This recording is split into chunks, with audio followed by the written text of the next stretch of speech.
Saludos a todos y bienvenidos a nuestro canal, donde hoy tendremos varios de los vídeos que nos soléis enviar a través de los diferentes medios. Veremos vídeos como este de una criadora casera con pollitos. Inevitablemente, de eso trata nuestro canal. Seremos partícipes también de incubadoras con muchos nacimientos y hablaremos en concreto de incubadoras con diferentes bandejas. También incubadoras hechas en material de corcho o icopor o unicel, como se lo conoce en diferentes partes, en este caso con incubación de huevos de gallina. También una imagen muy bonita de una perdiz con pollitos, con perdigones en un jardín, criados lo más naturalmente posible. Inevitablemente en los tiempos que corren hay que hablar de la subida de todo, y a nosotros como criadores de la subida de los piensos, del alimento de nuestros animales. También, por supuesto, seguiremos hablando de personas que nos envían, que quieren compartir sus logros con nosotros. En cada uno de los vídeos podemos aprender simplemente por el hecho de ver lo que hacen otros criadores. No está de más saber dónde colocar el ventilador en incubadoras con diferentes fuentes de calor, en este caso con bombillas. Y ya digo, seremos testigos de más de un vídeo con nacimientos de vuestras incubadoras caseras. Y para terminar, cuando creemos muchas veces que se nos escapa un animal, resulta que estaba incubando sus propios huevos, y la sorpresa es mayúscula cuando aparece con pollitos. Y en este caso tenemos una criadora para pollitos de codorniz, como veis, pequeñitos y con esa bombilla de luz clara, que no es lo ideal para este tipo de criadoras, ya que lo mejor es la luz roja, infrarroja u otro tipo de resistencias que se utilizan precisamente para este tema.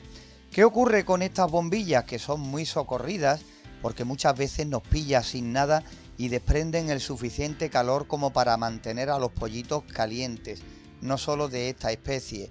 ¿Qué es lo mejor? Pues realmente no.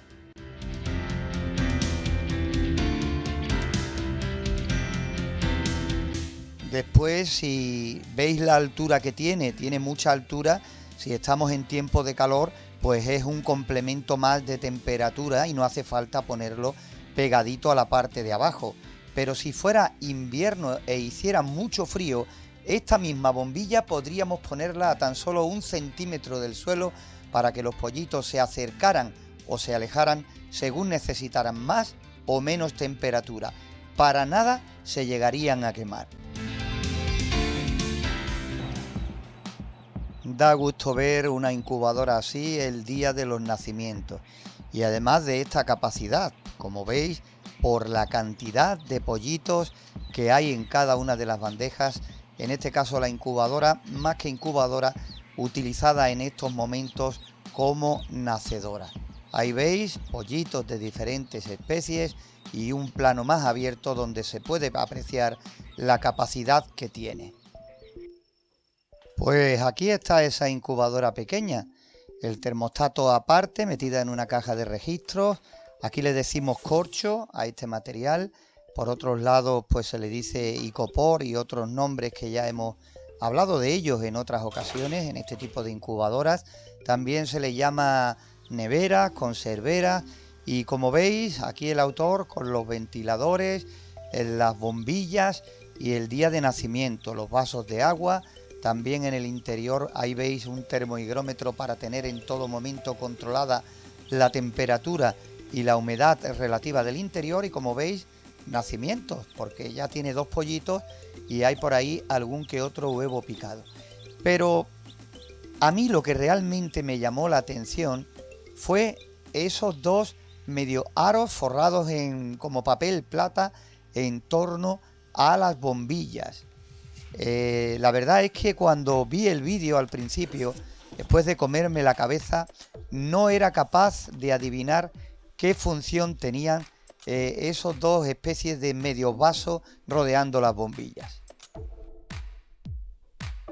Pero repitiendo el vídeo otra vez, en cuando el compañero abra la incubadora, nos comentaba que eso era para evitar el residuo de calor de las bombillas, porque al estar así rodeada por esa parte, veis ahora cuando se enciende, una vez que el termostato apagara las bombillas, con eso conseguía reducir lo que es el tema del residuo de calor.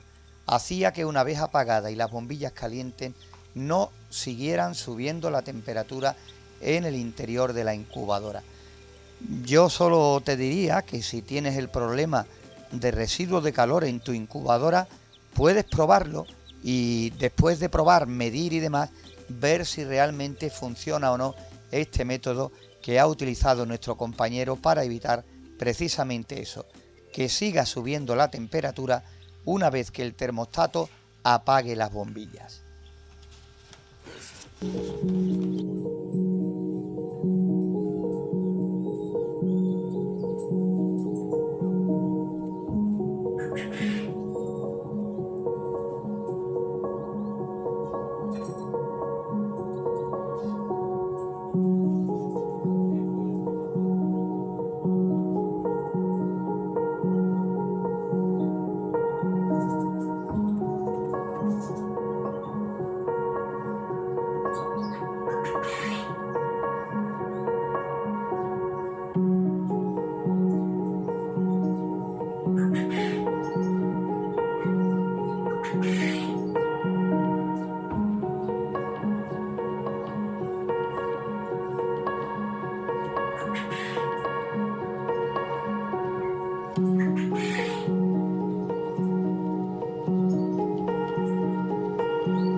Pero ya decimos que queríamos hablar un poco sobre la subida de los cereales y de productos que nos sirven al fin y al cabo y lo que a nosotros nos toca para la alimentación de nuestros animales. Esto está haciendo que, bueno, todo se ha disparado, ¿no? No hace falta que te lo diga. Pero sobre todo para los que somos criadores de gallinas en casa, de codornices, de perdices, de faisanes, en fin, que la comida de nuestros animales está por las nubes.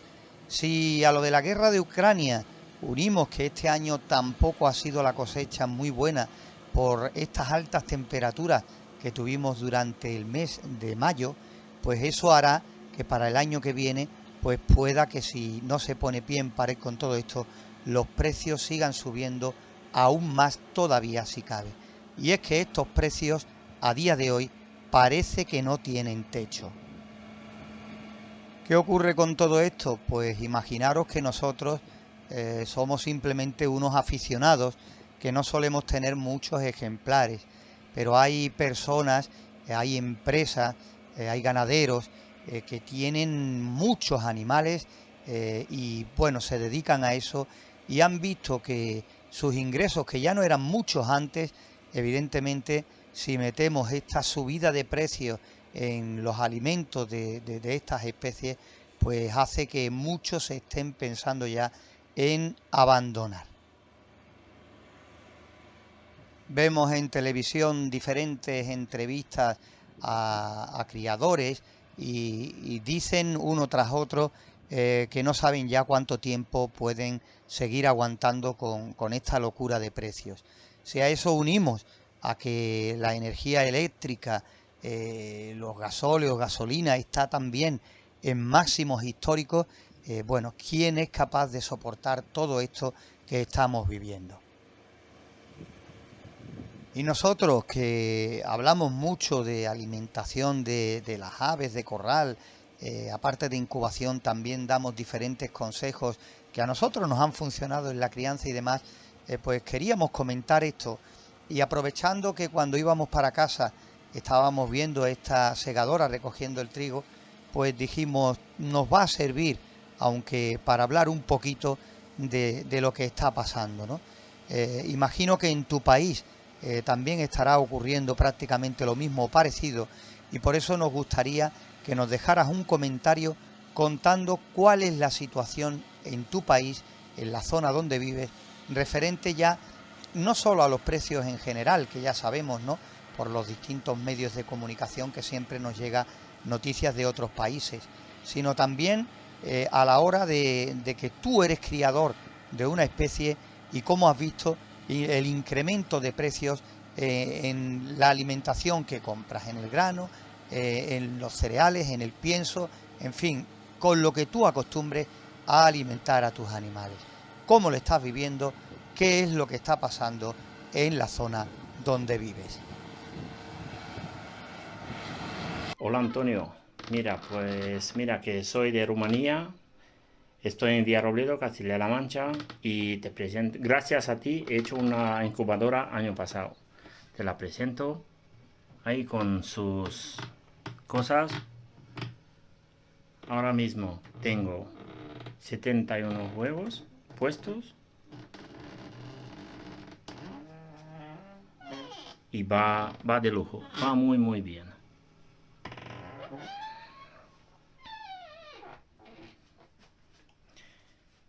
Y aquí en otro lado, la nacedora.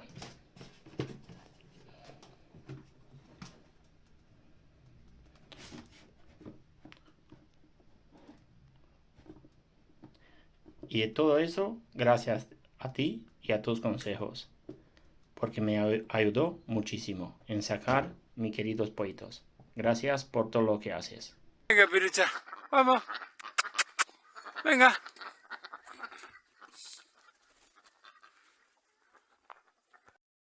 Buenos días, gente de Incubadoras Caseras.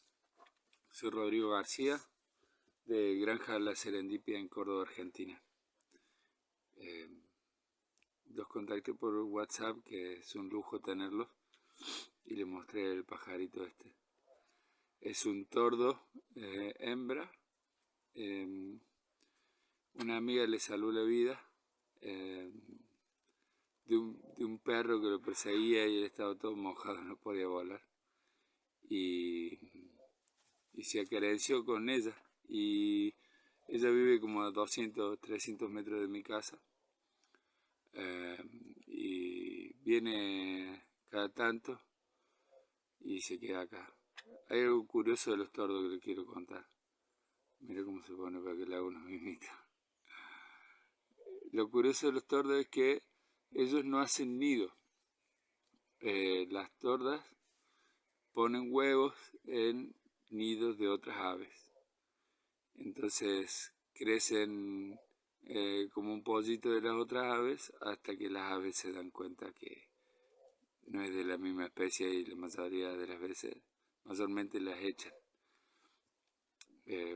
Por eso son frágiles cuando nacen, porque muchas veces los echan ahí nomás. Bueno, esa es la historia de los tordos, quería contársela y bueno, es cuando uno ama la naturaleza y la naturaleza le devuelve el amor, hay que prestar atención. Esto creo que no es normal, pero es muy especial tener la oportunidad de compartir día a día con un bichito tan lindo, tan amable como este. Bueno, muchas gracias, un saludo desde Argentina, les deseo lo mejor. Yo sé que siempre les pone el desafío de hacer una incubadora solar para 200 huevitos, porque yo tengo una granja acá que no tengo luz, digamos energía de red, tengo unos panelitos solares con un inversor que no me da para hacer funcionar una incubadora de 220. Entonces quiero algo independiente, solar a 12 volts, 24, lo que sea. Capaz que con luces de camión, algo, no sé. Les mando un abrazo grande desde Córdoba, Argentina. Muchas gracias por toda la información que ponen. Nos gusta compartir vuestras experiencias, vuestras curiosidades, vuestros animales, Por eso desde aquí os animamos, tenéis a pie de vídeo un número de teléfono, el cual ahí tenéis nuestro número de WhatsApp y podéis hacernos llegar vuestras incubadoras, vuestras incubaciones, vuestras experiencias para compartirlas con todos. Igual que este pollito que está terminando de nacer en esta incubación, en esta incubadora casera. Ahí lo veis. Y comenzamos con esta incubadora que en esta ocasión, en el momento de los nacimientos, es más bien una nacedora, hablando de que muchas veces cuando hacemos una incubadora grande, de una cantidad de huevos ya bastante seria o importante, queremos aprovechar al máximo el espacio con bandejas que pillan prácticamente toda la superficie. Con ello es cierto que conseguimos más cantidad de huevos en cada una de las bandejas, pero muchas veces cegados por eso no caemos en que también hacemos algo muy negativo para la incubadora, y es poner impedimento en tener una buena circulación del aire caliente en el interior, porque cada una de esas bandejas que coloquemos repletas de huevos serán un obstáculo importante para esa circulación de huevos.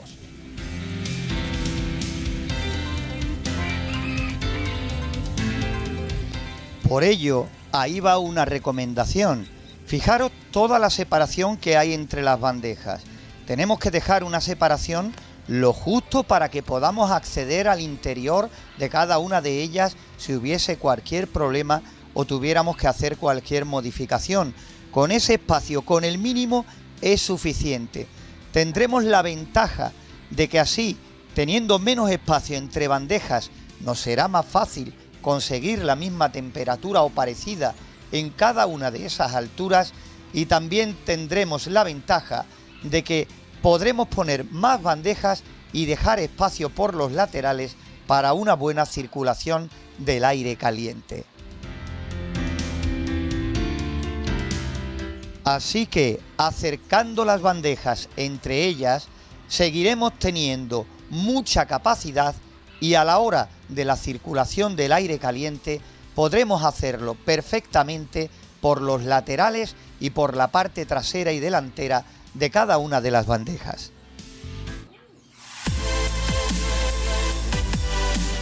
Cambiando totalmente de tema, muchas preguntas encaminadas a la colocación del ventilador para el reparto de aire caliente en nuestra incubadora. También muchos de vosotros las que hacéis incubadoras con un par de bombillas. Siempre lo recomendamos. ¿Por qué? Porque en vez de poner una de 50 o 60 vatios, podemos poner dos de 25. Colocamos el ventilador justo en el centro y así favorecemos una buena circulación del aire caliente. Lo ponemos lo más fácil posible. Y por si esto fuera poco, en caso de que se rompa o se queme una de las bombillas, podríamos intentar seguir manteniendo la temperatura con una de ellas. Ya no sería lo correcto, pero te puede salvar la puesta de huevos. Si tuvieras una sola y se va, si estamos en invierno y la temperatura exterior es muy fría, se puede echar a perder toda la puesta que estemos incubando.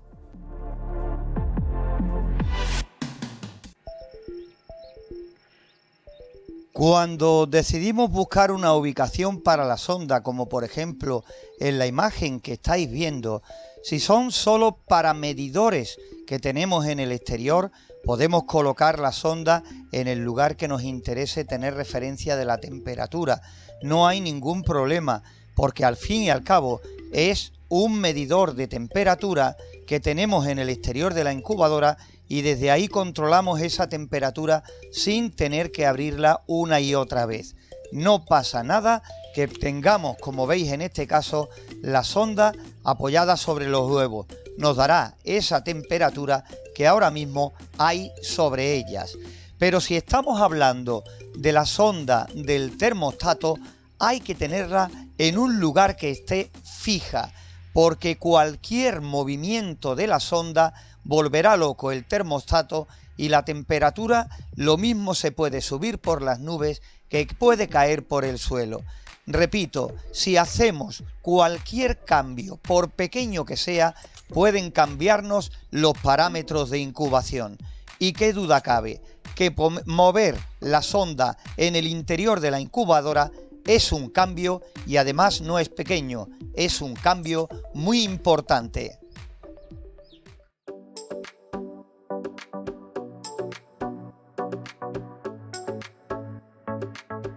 Y para finalizar el vídeo de hoy, ¿a quién no se le ha perdido una gallina cuando las tenemos sueltas y cuando ya no la echábamos en falta o la dábamos por perdida, de repente llegamos un día al campo y la encontramos por allí andando, picoteando, con un montón de pollitos detrás de ella?